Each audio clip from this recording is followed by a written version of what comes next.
जी बच्चों, ये हमारा प्रैक्टिकल है जिसका ऑब्जेक्ट है to study the characteristic curve और सेमी कंडक्टर डायोड। एग्जामिनर आपसे पूछेगा सबसे पहले what is semiconductor. Semiconductor क्या ऑब्जेक्ट लाजमी ध्यान में बैठाएं, ये सबसे बड़ा वायवा का क्वेश्चन है। पूछेगा सेमी कंडक्टर क्या है। तो ये साल हमारे रिड्यूस सिलेबस में नहीं था, लेकिन प्रैक्टिकल हमें करना पड़ रहा है, तो इसलिए हम यहाँ पर कुछ बेसिक बातें डिस्कस कर लेते हैं शॉर्ट स्टाइल में।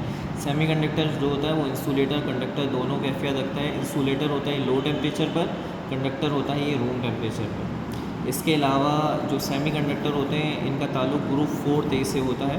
कंप्यूटर साइंस वाले बच्चे केमिस्ट्री उन्होंने 9-10 में पढ़ी होगी, तो पीरियड टेबल है उसको ग्रुप 4 होता है। उसके मेंबर हैं सिलिकॉन और जर्मेनियम, ये दोनों सेमी कंडक्टर हैं।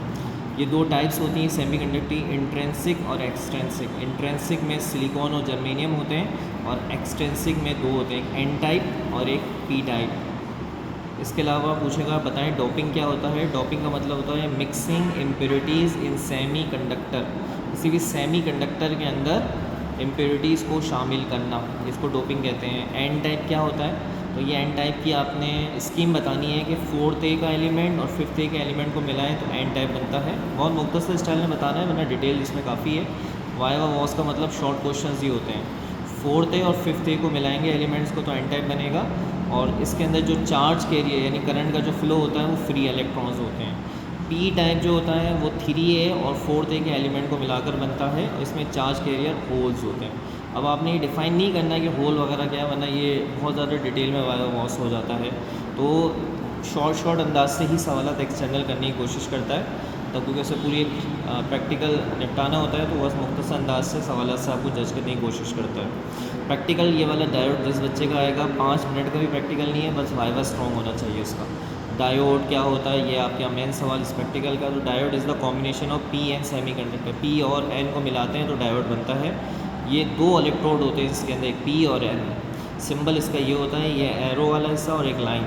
ये एरो वाला जो हिस्सा होता है ये पॉजिटिव यानी पी, और ये नेगेटिव वाला एन होता है, ये पी है और ये एन है। बाइसिंग क्या होता है, अगर हम एक डायोड को किसी पावर सोर्स से जोड़ते हैं जैसे हम कहते हैं बाइसिंग। जब हम डायोड बनाते हैं तो इसमें करंट का फ्लो नहीं होता, रुका हुआ होता है। बाइसिंग करने से हम इसमें करंट का फ्लो भी बना सकते हैं और करंट को ब्लॉक भी रखा हुआ रख सकते हैं।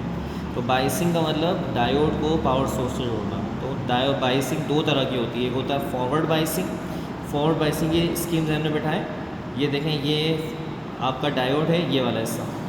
तो अगर आप डायोड का पॉजिटिव एक बैटरी के पॉजिटिव से और नेगेटिव से जोड़ देंगे तो फ्लो ऑफ चार्जेस स्टार्ट हो जाएंगे, इसे कहते हैं फॉरवर्ड बाइसिंग। और अगर इसका उल्टा करेंगे यानी डायोड का पॉजिटिव बैटरी के नेगेटिव से और बैटरी का डायोड का नेगेटिव बैटरी के पॉजिटिव से, यानी डायोड का पॉजिटिव बैटरी के नेगेटिव से और डायोड का नेगेटिव बैटरी के पॉजिटिव से, तो ये रिवर्स बाइसिंग होगा। इसमें फ्लो ऑफ चार्ज नहीं होगा, ब्लॉक हो जाएगा। अच्छा, इसके अंदर ग्राफ बन के आता है, जो इसका कैरेक्टरिस्टिक कर्व है वो ये कर्व होता है, ये फॉरवर्ड बाइस का कर्व होता है, जिसके अंदर ये बता रहा है कि वोल्टेज के बढ़ने से करंट का फ्लो हो रहा है। Increasing voltage will increasing the forward current. इसके प्रैक्टिकल जिस बच्चे का आएगा 5 मिनट में प्रैक्टिकल तो ख़त्म हो जाएगा, लेकिन इसका वाइवा वॉस आपका बहुत स्ट्रॉन्ग होना चाहिए। इसमें और भी बहुत सारे सवाल निकल सकते हैं, ये पॉसिबल क्वेश्चन हैं जो कि आपको बताए गए हैं।